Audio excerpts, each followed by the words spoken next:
Alors,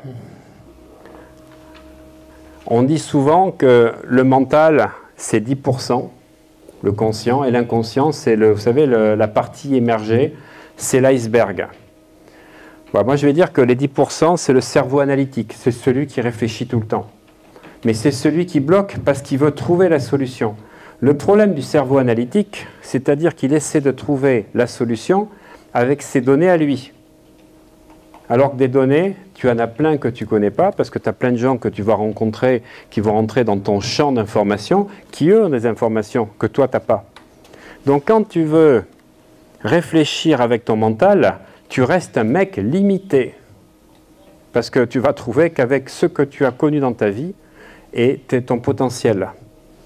En fait, pour toucher les 90% qui sont au-delà de ton mental, eh bien, il faut rentrer dans des états modifiés de conscience. Alors ça, c'est connu depuis la nuit des temps, que ce soit les techniques chamaniques, les soufis, les derviches tourneurs, toutes les personnes qui vont chercher des informations, se connecter donc à un inconscient collectif, qui vont utiliser des techniques alpha, où on va dire avec le tambour chamanique, tu rentres en theta. Et en fait, quand tu rentres en theta, tu vas accéder à tes programmes et tes habitudes. Et ça, c'est intéressant parce que dans l'état S-Dale, tu vas pouvoir modifier des choses très fortes.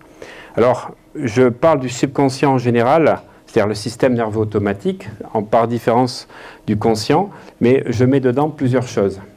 Donc, on va rentrer dans les programmes et habitudes, et quand on va rentrer dans ce qu'on appelle les états delta, et là j'ai mis le protocole de Sikort, on va accéder, on ne parle plus de subconscient, on parle de supraconscience. La supraconscience, c'est un petit peu notre âme, c'est ce qui est venu s'incarner dans notre corps, et vous verrez ça donc mercredi soir et jeudi matin.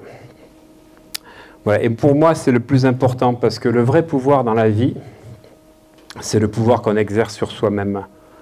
Et c'est quand on commence à explorer nos profondeurs, et vous verrez donc toute la puissance de ces états hypnotiques, surtout quand on est entre le θ et le delta, même si on va être plutôt là qu'être dans un vrai delta, vous allez voir tout ce qu'on peut transformer, surtout faire un véritable reset dont je vous parlais.